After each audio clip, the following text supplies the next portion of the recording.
बोले ना अब मुझे तुम ही बताओ। देवादिदेव आदिनाथ भगवान की जय। देवादिदेव काशी नायक भगवान महावीर स्वामी की जय। देवादिदेव पारसनाथ भगवान की जय। आचार्य भगवंत कुल स्वामी की जय। आचार्य भगवंत विराग सागर जी महाराज की जय। आचार्य भगवंत विशुद्ध सागर जी महाराज की जय। आचार्य भगवंत विभव सागर जी महाराज की जय। द्वादशांग जिन्माली माता की जय। श्री माता की जय। वंदनीयानिका संघ की जय। पुण्य का उदय प्रबल हो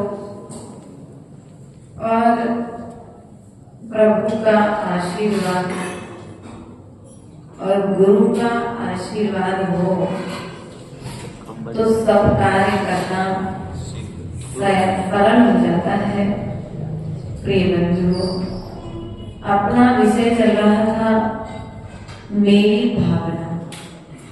मेरी भावना के अंतर्गत हमने तीसरे काव्य की जो चौथी लाइन थी, परधन बनिता परना लुभाओ संतोष सामृत पिया करो, अर्थात संतोष रूपी अमृत को ग्रहण करना है। कब ग्रहण करना है? सुबह, शाम को, रात को। डॉक्टर को दिखाया था, उसने तो दवाई ग्रहण करने का समय बताया था। 1 ढक्कन सुबह लेना, 1 ढक्कन दोपहर में लेना और 1 ढक्कन। डॉक्टर के पास गए थे तो उसने दवाई लेने का बताया, समय बताया था। लेकिन हमारे गुरुजनों ने संतोष रूपी अमृत हमारे लिए दिया और कहा कि ये जो औषधि है, कभी विपरीत परिस्थिति तुम्हारे सामने में आ जाए तुम किसको पी लेना? तो तुम उस विपरीत परिस्थिति में संतोष रूपी अमृत को पी लेना। तुम्हारी हार्ट बीट बढ़ेगी, तुम्हारा बीपी लो होगा, तुम्हारी शुगर बढ़ने वाली। क्योंकि ये सब कब होते हैं? जब व्यक्ति को टेंशन होता है ना, तब मानसिक मनाह स्थिति बिगड़ती है तो शरीर की स्थिति बिगड़ जाने लगती है। इसलिए प्रिय बंधुओं, हर विपरीत परिस्थिति में सुख हो चाहे दुख हो, वो उदाहरण अभी इसी पंचम काल का स्मरण में आ जाता है। बीना के एक श्रावक श्रेष्ठी, जिन्होंने बार आने का व्यापार प्रारंभ किया, माता पिता का मरण हो चुका है, बहनें जिसके पास में है, पालन पोषण करना है, विवाह करना है, ऐसे श्रावक श्रेष्ठी जिनालय में पूजा कर रहे थे और किसी से बात आना समझते आप लोग, बोरे का व्यापार, बोरे बेचना और लेना, तो वो लेकर के आए और उन्होंने अपने दुकान में रख दिया। अब तो वे बेचेंगे करके उधारी लेकर के आए थे, व्यापार प्रारंभ करना है और मंदिर में जाकर के पूजन कर बैठ गए और पूजन कर रहे थे। पूजन करते करते किसी श्रावक श्रेष्ठी ने कहा, भैया जहाँ तुम्हारा बागदाना रखा था वहाँ आग लग गया। क्या? एक तो गरीबी, उसमें भी कीड़ा आता, गरीबी कीड़ा आता समझे। एक तो खाने के लिए कोई भी चीज नहीं और जैसे तैसे थोड़ा सा आटा मिला उसमें भी पानी गिर गया।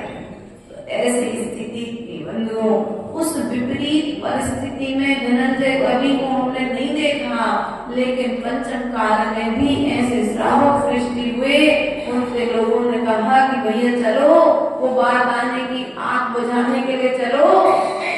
तो उन्होंने कहा भैया तुम लोग सब तो बुझा रहे हो, तब भी नहीं बुझ रही, तो हमारे जाने से क्या बुझ जाएगी क्या? हम भगवान की पूजा क्यों छोड़ करके जाए? अब भाग्य में नहीं था तो आग लग गई, और भाग्य में होता तो आग लगती ही क्यों? मैं जिनेंद्र भगवान की पूजा छोड़ के क्यों जाऊं? ऐसे भी श्रावक सृष्टि पंचम काल में है, इतना धैर्य रखने वाले कि दुकान में आग लग गई लेकिन जिनेंद्र भगवान की भक्ति। और हम क्या करेंगे भैया? सेठ जी को समाचार मिला मोहित को कि मोहित नहीं ग्राहक नहीं आया, दुकान में आग लग गई, लेकिन ये नहीं बताया दुकान में आग लगी किसकी। आग लग गई, मोहित सबको छोड़े नहीं, जहां खड़ा था जैसे सुना रोना चिल्लाना चीखना चालू। ठीक है, थोड़ी देर बाद खबर मिली मोहित तुम्हारी दुकान में नहीं लगी, किसी दूसरे की दुकान। अब क्या होगी स्थिति? बोलो तो शांति मिलेगी। क्यों? हमारा नुकसान नहीं हुआ, किसी दूसरे का नहीं भैया, किसी का भी नुकसान नहीं होना चाहिए। अर्थात ऐसी विपरीत परिस्थिति में भी हमें संतोष को धारण करना चाहिए। किसी का सहयोग हो जाए, किसी का वियोग हो जाए, तो किसको धारण करो? संतोष को। किसको धारण करो? संतोष को धारण करो, धैर्य को धारण करो, क्योंकि जितना जितना तुम धैर्य रखोगे उतना उतना तुम्हारे ज्ञान में निखार आएगा। चेहरे पर निखार लाने के लिए कौन सी लवली लगाते हो? अच्छा मुझे कहते थे फेरन लवली लगाने से तुम्हारे चेहरे पर निखार आए या ना आए, लेकिन यदि तुमने भीतर में धैर्य को धारण कर लिया तो निश्चित ही तुम्हारा चेहरा चमकता रहेगा। क्यों? क्योंकि टेंशन तुम्हारे चेहरे पर नहीं आएगी, तुम्हारे लिए भीतर में क्लेश उत्पन्न नहीं होगा, तो चेहरे की चमक कहीं पर जाने वाली नहीं है। चेहरे की चमक कब चली जाती? जब व्यक्ति टेंशन में जीवन जीता है, जब व्यक्ति क्लेश में जीवन जीता है, दिन रात झगड़ाओं प्रकृति वालों के साथ में रहकर के जीवन जीता है, इसलिए धर्म करता हुआ भी उसे क्लेश उत्पन्न होता है। और क्लेश का फल है कि चेहरे की चमक। भैया पहले तो बहुत सुंदर लगते थे, अब क्या बात है? मोहित पहले तो बहुत सुंदर लगते थे, अब क्या बात है? टेंशन होने लगा माता जी, व्यापार का टेंशन, बच्ची को पढ़ाई कराना उसका टेंशन, व्यापार को और आगे बढ़ाना उसका टेंशन, नाना तरह की टेंशन। भैया तुम्हारे जीवन में तुमने किस लिए मनुष्य पर्याय मिली हुई?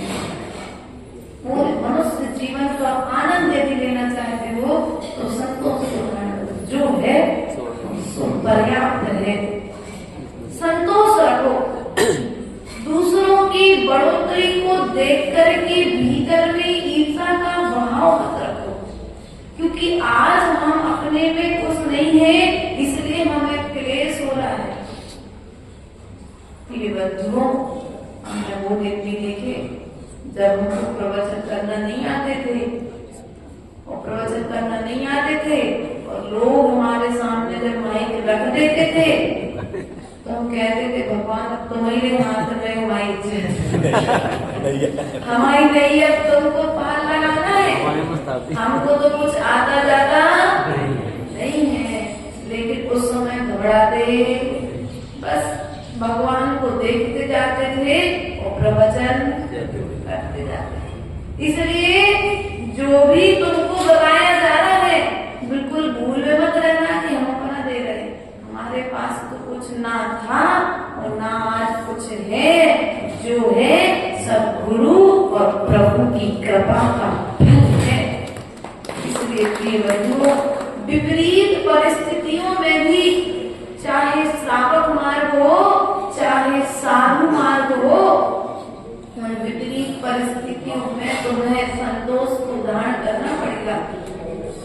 जब साधक विहार करता है और श्रावक आकर के कह दे, हम लोग विहार करके एक जगह पर पहुंचने वाले थे, संध्या काल बेला में स्कूल में कहीं रास्ते में रुकना हुआ, उस समय संतोष कैसे रखोगे? साधक के लिए संतोष रखना है, क्योंकि भविष्य के होने वाले साधक तो हो, वर्तमान के साधना करने वाले साधक हम हैं। तो उस विपरीत परिस्थिति में कुएं के पानी का नियम, काका जी, कुएं के पानी का नियम, कमंडल में भी कुएं का पानी और आहार में भी कुएं का पानी चाहिए। समाज निवेदन करने आए, समाज के कुछ श्रावक निवेदन करने के पश्चात में भी चले गए। फिर पुनः वे कुछ महिलाओं को साथ में लेकर के आए और दीदी से उन्होंने बातचीत की, आहारचर्या में क्या चलता, कैसा चलता, सब चीजें पूछी। अब पूछने के बाद वे घर वापस गए। वहां से करीबन रात के 8:30 बजे दीदी के पास फोन आता है, यदि आपको आहार कराना है तो बोरे के पानी का तो आहार हो जाएगा, हमारे यहाँ कुएं के पानी का जुगाड़। अब हम लोग तो सामयिक कर रहे थे, ये लोग उस समय ब्रह्मचारी थे, थे नहीं हमारे पास, सीधे सोच आए। फिर अब क्या करें? ममता दीदी रात तो हो गई थी, तो कुछ चर्चा तो होनी नहीं थी हमसे, लेकिन जब दूरभाष यंत्र से संपर्क होता है तो वो शब्द तो कभी ना कहीं अपने कान में पड़ जाते हैं। राधा कालीन बेला में दीदी ने बोला, माता जी अपन समाज से बाहर आहार करेंगे। हमने ऐसा क्यों? बोले वो इसलिए क्योंकि वहाँ कुएं का पानी नहीं है, तो इतनी बड़ी समाज है, कुएं का पानी नहीं है। फिर धीरे धीरे हमने कहा चलो विचार करेंगे, पहले जितना चलना है 9-10 किलोमीटर उतना चलो, तो फिर उसके बाद अपन विचार करेंगे। लेने वाला कोई नहीं है, शाम को स्लीपर चढ़ा गए, लेने के लिए भी हम लोग रास्ता पूछते पूछते मंदिर के वहां तक पहुंच गए। मेन रोड से 1 किलोमीटर अंदर जाता था, पहुंच गए। अब टर्निंग पॉइंट पे खड़े, या तो अंदर जाकर बाहर ही आहार करें।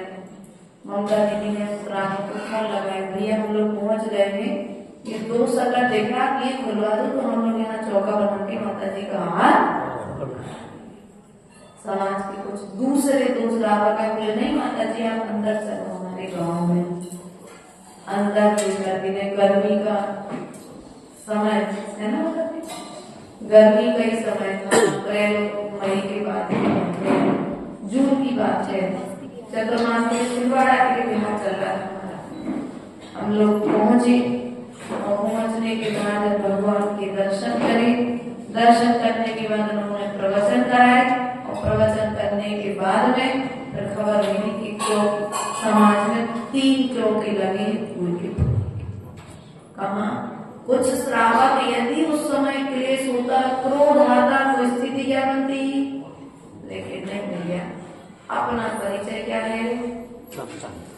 माँ का परिचय ममता है, अपना परिचय समता है, समता नहीं तो साधु क्या, ममता नहीं तो माता क्या।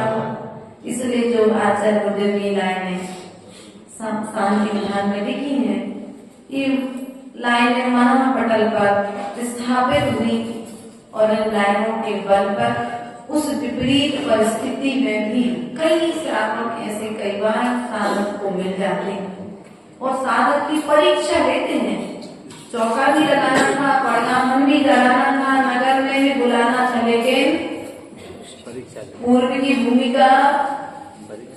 इसलिए प्रिय बंधुओं, कभी भी तुम्हारे नगर में कोई साधक आए, उसकी कैसी भी विधि हो, उसे अपने नगर से भूखा नहीं, चाहे बोरे का पानी ले, चाहे कुएं का पानी ले, चाहे उसकी विधि के अनुसार वो बरसात का पानी ही क्यों ना ले, सिगड़ी का भी भोजन लेना हो, इसमें तो ऐसी व्यवस्था रखना अपने गांव के एक घर में, 2 घरों में, कि जहाँ पर खिचड़ी का भोजन बना करके आप लोग साधु को आहार करा सकते। क्योंकि कभी साधक के लिए तुम आहार के लिए मना नहीं करना, क्योंकि साधु की एक ही क्रिया है जो श्रावक के अधीन है। और हमें कोई क्रिया है कि आपके अधीन है? जंगल नहीं जाओगे तो चले जाएंगे कमंडल उठा के, है कि नहीं है? बिहार नहीं कराओगे तो भी कर लेंगे हम, लेकिन आहार स्वयं बना करके नहीं खा सकते, उसकी हमें आज्ञा। इसलिए कैसा भी साधक हो, तुम उस साधक से श्रेष्ठ नहीं हो सकते। ऐसा आचार्य परमेष्ठी ने मूलाचार में कहा है, जो एक परिभाषा करते हैं, निर्मोही श्रावक मोही मुनि की अपेक्षा निर्मोही श्रावक श्रेष्ठ है। एक परिभाषा जब हमने पहले ऐसा सुना था, प्रारंभिक काल 2017 की बात है, अध्ययन करना प्रारंभ किया, गुरुदेव के चरणों में नहीं थे, तो गुरुदेव ने कहा कि साहित्य में अच्छे विद्वान हैं, आप उनसे अध्ययन कर लो। मैंने कहा ठीक है गुरुदेव। एक पंडित जी हमको पढ़ाने के लिए आने लगे, सुबह 5:30 बजे से 6:30 बजे तक क्लास लगती, तो उन्होंने हमें ये लाइन थोड़ी सी पढ़ाई तो हमें ठीक नहीं लगी।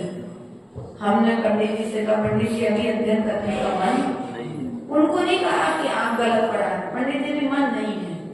फिर हमने गुरुदेव के पास में खबर भेजी कि पंडित जी ने इस लाइन का ऐसा अर्थ बताया कि सही है। आचार्य गुरुदेव ने वहां पर सम्यक दर्शन की बात कही गई है, वहां पर चारित्र की बात, और हम इस लाइन को दर्शन की अपेक्षा ना करके हम इस लाइन को चारित्र से जोड़ लेते। सम्यक दर्शन श्रावक का श्रेष्ठ हो सकता है साधु से, लेकिन चारित्र की अपेक्षा से तो श्रावक कभी भी साधु से ठीक श्रेष्ठ नहीं हो सकता है। इसलिए प्रिय बंधु, ये छोटी छोटी लाइनें हैं जिनके अर्थ का अनर्थ कर दिया गया है, वो श्रावक को भटका दिया गया। इसलिए कभी भी जीवन में विपरीत परिस्थितियां यदि बनती हैं, तो उन विपरीत परिस्थितियों में तो लोगों को धैर्य धारण करना चाहिए। यदि कोई जिनवाणी की लाइन का अर्थ का अनर्थ बताता है तो झगड़ा नहीं करना होता, उस समय चुपचाप से ग्रहण कर लेना और बाद में जाकर के फिर समाधान कर देना। क्योंकि यदि झगड़ा करोगे तो कर्म का बंधन है। इसलिए विपरीत चाहे स्वाध्याय के समय में हो, चाहे सामयिक के समय में हो, संतोष धारण करो। कुछ वस्तुएं मिल जाए तो ठीक, नहीं मिल जाए। आज व्यक्ति सुखी नहीं है, सुखी ना होने का कारण क्या है? जो है उसमें संतुष्ट नहीं है। आज हमारे पास 2 कारिका माता जी हैं। पूर्व में आचार्य गुरुदेव ने की आज्ञा से 2 चुल्ली का एक कारिका माता जी, हम लोग 4 रहे। फिर उसके पश्चात में एक कारिका और एक चुल्ली का माता जी, ऐसे संघ परिवर्तित आचार्य गुरुदेव करते रहते हैं सभी के, तो रहे हमारे पास में। तो आने वाला आया और आने वाला आकर के गया। उस विपरीत परिस्थिति में क्या क्लेश करना हमारा धर्म है? और आप लोग क्या करते हो? बोलो तो संयोग के साथ साथ वियोग निश्चित है कि नहीं है भैया? आशीष, जिसका संयोग हो उसका वियोग, जिसका जैसे सुबह सूर्य निकला है तो निश्चित ही शाम को अस्त होगा ही होगा। काका सही कह रहे ना? गलत है तो बता देना। जिसका संयोग हुआ है उसका वियोग निश्चित है। जो वस्तु तुम्हें आज प्राप्त हुई है वह कभी ना कभी छूटेगी, लेकिन छूटने पर क्लेश क्यों करते हो? वियोग होने पर क्लेश क्यों करते हो? तुम्हारा क्लेश तो देखो कैसा क्लेश कि सामने वाला चला गया और सालों साल तुम उसके वियोग में रो रहे हो, उसको याद कर रहे हो और याद करके कर्म का बंध कर रहे हो। सामने वाले ने पूजन पाठ की थी सो वो तो स्वर्ग चला गया, लेकिन तुम राग के वशीभूत होकर के आत्मरोत्र ध्यान करके कर्म का बंध करके नरक निगोड़ की तैयारी नहीं करते। हम खूब बारे बामना पढ़ रहे, कहाँ गए चक्री जिन गीता भरत खंड सारा, कहाँ गए वह राम और लक्ष्मण जिन रावण, नहीं रहे वह गोरी कौरव जूझ मरे रण में, गए राज कर पांडव वन को अग्नि लगी। इन लाइनों का कभी अर्थ समझने का प्रयास किया? पढ़ते तो बचपन से बचपन तक पढ़ रहे, लेकिन कभी लाइनों के अर्थ की ओर तो जाओ कि जब वे चक्रवर्ती जैसे जीव शाश्वत नहीं रहे, तीर्थंकरों जैसे जीव शाश्वत नहीं रहे, नारायण प्रति नारायण जैसे जीव शाश्वत नहीं रहे, उनके पास में जो वैभव था वह वैभव भी शाश्वत नहीं रहा, तो मेरे पास जो वो शाश्वत कैसे रहे? कुछ भी शाश्वत रहने वाला है क्या भैया? रहने वाला हो तो राग करो, और रहने वाला नहीं है तो राग मत करो, क्योंकि तुम राग ही कर पाओगे, राग नहीं पाओगे और एक दिन राग हो जाओगे। इसलिए राग होने के पहले राग करने का त्याग कर दो। सबको राग होना है नहीं दिन? बोलो तो ऐसा तो नहीं कि राम के जैसे 6 महीना तक लटका के घूमे, ऐसा कोई रागी तो पंचम काल में इतना रागी नहीं है पंचम काल में कि तुम्हारे लिए 6 महीने तक रखे रहे। भैया इधर तुम्हारा मरण हुआ, तत्काल भैया जी पड़ने लगे, बदबू आने लगी कि तत्काल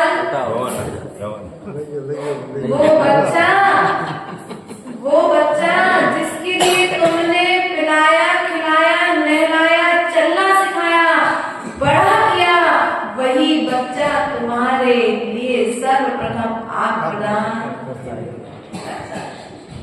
बताओ नियति का नियम कैसा बनाया कि जिसे तुमने बड़े राग से पाला, उसी बच्चे ने तुम्हें राग कर दिया। उस बच्चे को तुम्हें राग करने में समय, और बच्चा नहीं हो तो दूसरा करेगा कि नहीं करेगा? इसलिए बंधुओं, जो अनादिकाल से हम राग करते हुए आ रहे हैं, उस राग को त्याग करेंगे तब कहीं जाकर के संतोष रूपी अमृत का पान कर पाएंगे, वरना संतोष रूपी अमृत का पान हमने आज तक किया नहीं है और आगे भी कर नहीं पाएंगे। भैया पंडित जी, ओ पुजारी जी, इधर आओ। आपके पते की बात कह रहे हैं और आप छोड़ के बताएं क्या बात है? ध्यान रखना आपके बंधुओं, जीवन में सुख भी आता है और जीवन में दुख भी आता है।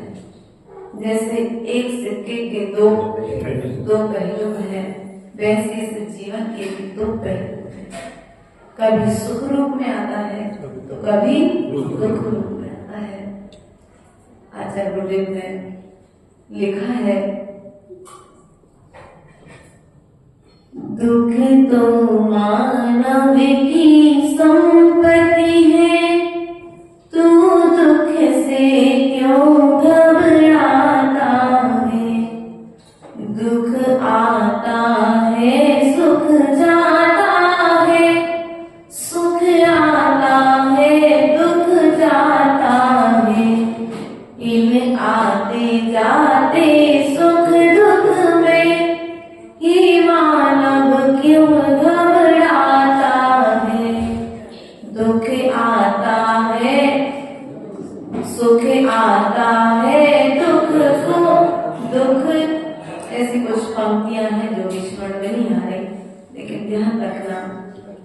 जो पंक्तियां हैं यदि हमारे जीवन में चरितार्थ हो जाए तो हर विपरीत परिस्थिति में हम धैर्य को धारण कर सकते हैं। और हम तो ये कहेंगे आपसे कि यदि मनुष्य जीवन को सार्थक करना चाहते हो तो साधु नहीं बन पा रहे हो, कोई बात नहीं, तो कम से कम श्रावक जीवन में धैर्य को धारण करेंगे। कोई तुम्हारा कितना भी बुरा करे, क्या कोई तुम्हारा कितना भी बुरा करे तुम उसके लिए अपशब्द नहीं कहना है। क्या कह रहा अरे माने नहीं, लेकिन कहना तो पड़ेगा एक ना एक दिन तो असर पड़ेगा, मानना ही पड़ेगा। देखो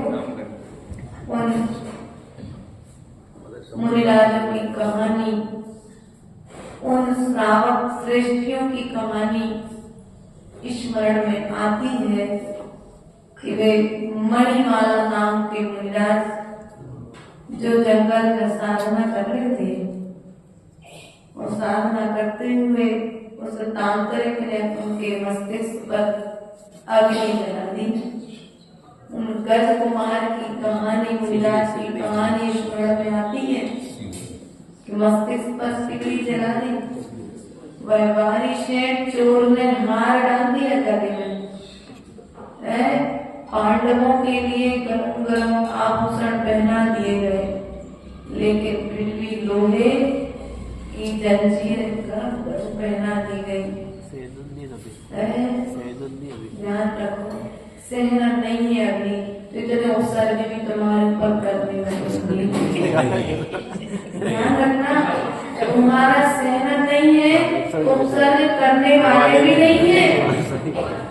लेकिन जिस रूप में भी यदि छोटी मोटी समस्याएं हमारे जीवन में आ रही है तो उन छोटी मोटी समस्याओं के बीच में भी, विपत्तियों के बीच में भी हमें धैर्य को धारण करना पड़ेगा। तब कहीं जाकर के इस मनुष्य जीवन का सार मुझे प्राप्त होगा। संतोष अमृत का अर्थ ये कब पियोगे? बूढ़ा पिएगा कि जवान पिएगा? सबको पीना, जवान। बचपन से पियोगे तो जवानी सदा बनी रहेगी। क्या महेश? यदि बचपन से संतोष रूपी अमृत को पियोगे ना तो कभी बुढ़ापा नहीं आएगा। हेमंत भैया, तुम्हारी क्लिनिक पर कोई डाई करने के लिए ट्यूब लेने नहीं आना पड़ेगा। वो क्या करते हैं, क्या क्या तुम लोग जानते हो, है ना? काले करने के लिए कुछ लाना नहीं पड़ेगा। आंखें चेकअप कराने तो मैं किसी डॉक्टर के पास नहीं जाना पड़ेगा। कानों की मशीनरी भी लगेगी, दांत भी तुम्हारे खराब नहीं होंगे। क्यों? क्योंकि टेंशन नहीं होगा तो सब कुछ अच्छा। और आज धैर्य जहाँ पर टूटा वहाँ पर व्यक्ति को टेंशन की स्थिति तो देखो। वो छोटा सा बच्चा 3 साल का है, जब अपने पैरों पर खड़ा हुआ है, स्कूल जाकर स्कूल से आकर के यदि कुछ बात बिगड़ जाए और पापा उससे बात, अरे पापा अभी मुझसे बात मत कर, मुझे टेंशन हो रहा है। क्या अनिल भैया, वो छोटा सा बच्चा जो भी कुछ जानता नहीं है, दुनियादारी समझता नहीं है, उसने दुनिया देखी नहीं है, वो कहकर मुझे टेंशन हो रहा है, मुझे अकेला छोड़ दो, मुझसे कोई बात नहीं करो। अरे तुम्हारी स्थिति मनुष्य क्या बना ली तुमने? छोटे से बच्चे को टेंशन होने लगा। अब बताओ, छोटे से बच्चे को बुढ़ापा आने में समय लगेगा क्या? 30 साल की उम्र तक आते हैं तो उसे बुढ़ापा आ जाएगा। इसलिए विपरीत परिस्थितियां जब भी बने, चाहे घर में हो, चाहे व्यापार में हो, चाहे समाज में हो, कोई गाली दे दे, ठीक है, उसकी परिस्थिति की, उसकी परिणति की उसने दे दी, मुझे देना। कभी मंदिर प्रांगण में आकर के काला मुझे नहीं करना, हाथ चढ़ा करके फिर झगड़ा करते ना, तो नहीं करना। ये काम जिनालय के कामों में नहीं करना, धर्म के कामों में नहीं करना, परंतु कहते गृहस्थी के कार्यों में भी नहीं करना। साधु कभी गाली सुना दे तो भी खुश, प्रशंसा कर दो तो भी खुश। तुम्हारे अच्छा कहने पर भी साधु कुछ नहीं कहता और बुरा कहने पर भी साधु कुछ भी नहीं। अगर साधु बनना है और अगर श्रावक बनना है तो देखो वो सेठ और सेठानी जीवन पर्यंत विवाह के साथ में उनने व्रत पाला और उनके लिए लोगों ने क्या क्या नहीं कहा उससे कहानी के यार ये तो बांझ है, ये तो बच्चे को जन्म नहीं दे सकती, नाना तरह की बातें की, लेकिन एक ना एक दिन तो सत्य सामने आएगा। क्यों? उन्हें संयम रखा, उन्होंने विरोध नहीं किया। यदि क्रोध आता तो अपने भीतर की सब बात बता सकते थे, लेकिन बताई। इसलिए प्रिय बंधुओं, क्रोध में आकर के ऐसा कोई सत्य मत बोल दो जो दूसरे के जीवन का घात कर दे। संतोष रखो, क्या रखो? दुकान में फायदा हो जाए तो भी माध्यस्थ रखो। कहा ना अपने ग्रंथ में, सत्त्वेषु मैत्रीं गुणेषु प्रमोदम् इष्टेषु जीवेषु कृपां करति माध्यस्थे भावं विपरीते व्रतो सदा ममात्मा विदधातु देवी। माध्यस्थ भाव किसके प्रति? एक मुनिराज की कहानी आती है, पता है? सुनी नहीं सुनी? एक बिच्छू बार बार पानी में जा रहा वो अपना स्वभाव है और मुनिराज ने उस बिच्छू को बार बार पानी से निकाला, और जितनी बार मुनिराज उसको बाहर निकालते उतनी बार वो मुनिराज को दर्द होता। वहां पर बैठा महेश, तो महेश देख रहे थे कि मुनिराज उसे निकाल रहे हो, बार बार डंक मार रहा है, फिर भी निकाल रहे। तो महेश से देखा नहीं गया मुनिराज का दुख कि उनको बार बार मार रहा है, तकलीफ बढ़ रही है, चोट पड़ रही है। तो महेश ने जाकर के महाराज से कहा, महाराज चलो आप हमारी बात मानो, ये तो आप बार बार इसकी सुरक्षा कर रहे हो और ये आपको बार बार डंक मार रहा है, ये तो गलत बात है, तो आप यहाँ से चलो। महाराज ने कहा, महेश इसकी जो प्रकृति है वही कार्य करेगा और मेरी जो प्रकृति है वही कार्य। इसलिए जैसे मुनिराज ने अपनी प्रकृति नहीं बदली, वैसे ही हमें भी अपनी प्रकृति नहीं बदलनी चाहिए, अपने स्वभाव से विपरीत नहीं जाना चाहिए। संतोष रूपी अमृत का अर्थ यही है। बोले महावीर भगवान की जय। जिन वाली